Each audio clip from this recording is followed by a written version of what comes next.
The coronavirus pandemic has presented many challenges for educators, families, and students, and those challenges are amplified when a child has special needs. Special Education Director for Huntsville Schools, Dr. Elizabeth Long, joins us now to talk more about the issue. Thank you so much for being with us tonight. Thank you for having me. Dr. Long, how many students who have special needs are currently in Huntsville school system? In Huntsville City Schools, based on last year's child count, we have approximately 3,200 students who have an individualized education program under IDEA and receive specialized instruction and related services. And what are some of the amplified challenges parents of children who have special needs have faced during the coronavirus pandemic? I think all parents have faced different challenges during this time. They were accustomed to their students coming to a safe and secure structured school environment during the day. And basically over the course of a weekend, students went to homeschool and parents went to teleworking. And the world as we knew it changed to a new norm. So I think all parents of children have experienced seeing their children have isolation and have some social and emotional maybe setbacks or some deficits that they're experiencing. Were there any amplified layers that you felt like educators were faced with during this time? Oh, absolutely. I think as an educator, and I can tell you, I will always be a teacher at heart.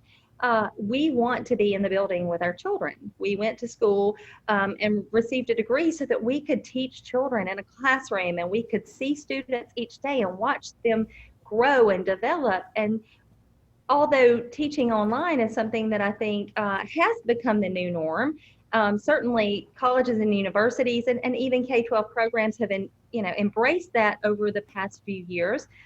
This is very new for it to be across the board. So I think teachers, again, the engagement level, trying to engage their students and learn to do that remotely, having to learn new technology, basically overnight when they were not necessarily prepared for that, having to create programs and instructional techniques and strategies and implement those with children that are not sitting in their presence face to face presented a unique challenge. However, we've seen our teachers take that and run with it. They've looked for those new solutions. They've been innovative.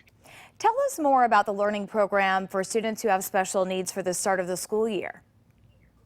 Okay, so for our students, of course, they have an individualized education program or an IEP. In addition to that, they will be getting an individualized distance learning plan.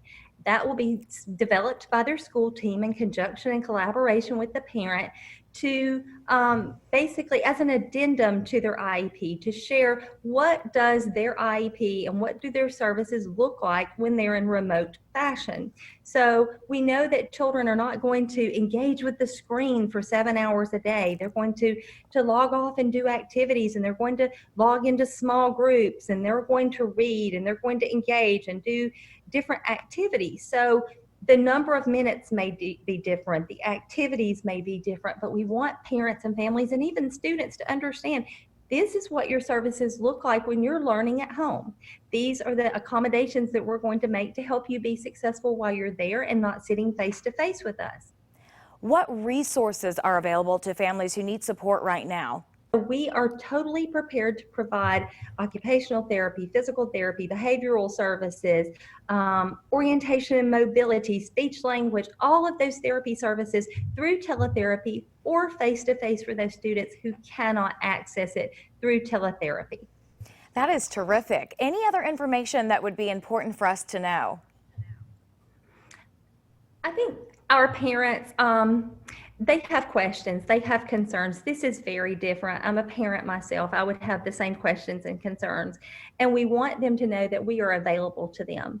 We have a wealth of information on our website at huntsvillecityschools.org. There's our reset plan is there. Each department has not only put in their written plan, but we all have videos about what does remote learning look like in special education? What does remote learning mean for behavioral learning? all of those different areas. We have it both in written and in audio form for parents, for our stakeholders, for our families, for our students to log on and learn about their school system and what we're doing to get ready for you this week and what we've been doing this summer. In addition, the schools reach out to your teachers, your administrators, your counselors. It is our desire to support you during this time, not just with education, but with whatever your needs are. We understand that this is a very unique time, not only for our school system and for our city, but for our world. And without understanding the current concerns and questions that parents have, it's often hard for us to address those. So we encourage you, reach out, look at the information we have, let us know your questions. We want to make this a good experience for you. Special Education Director for Huntsville Schools, Dr. Elizabeth Long, thank you so much for your time tonight. Thank you. I really appreciate it.